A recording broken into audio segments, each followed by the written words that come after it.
ఒకప్పుడు నువ్వు కొంచెం లేగ్గా చెప్తున్నా కూడా కొంచెం వెరైటీగా ఉన్నావులే అని చెప్పి కొంత ఎంకరేజ్ చేసిన వాడు వాస్తవమే. ఓకే, నీ వీడియోలు అందరికీ నచ్చినాయి, నువ్వు పెద్ద యూట్యూబర్ అయ్యావు అని చెప్పి నువ్వు డప్పు కొట్టుకుని జనాలందరినీ గెలికి ఎట్లా పడితే అట్లా చేసినా దట్స్ ఆల్ ఫైన్.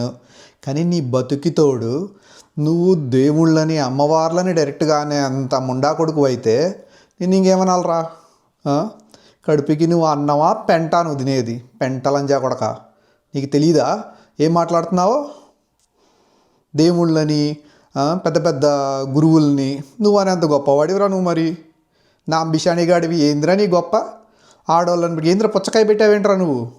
లఫూటెదవా, నీకు సిగ్గు ఎగ్గు మానవ అభిమానం ఏమీ లేవు. నీ బతుక్కి తోడు నువ్వు అందరిని అంటాము, నువ్వు వీడియో పెట్టడం, సారీలు పెట్టడము, నీకు అలేకే చిట్టి పిగిల్స్ కావాలి, నీకు శివాజీ పెట్టిన కామెంట్స్ కావాలి. నీ బతుక్కి నీకంటూ ఏది ఆడవదు. అంత మగాడు అయితే రా ఇండియా వచ్చి మాట్లాడు. ఇక్కడ ఎంత మగాడువో చూద్దాం. పనికి మాలిన కదా, పనికి మాలిన అని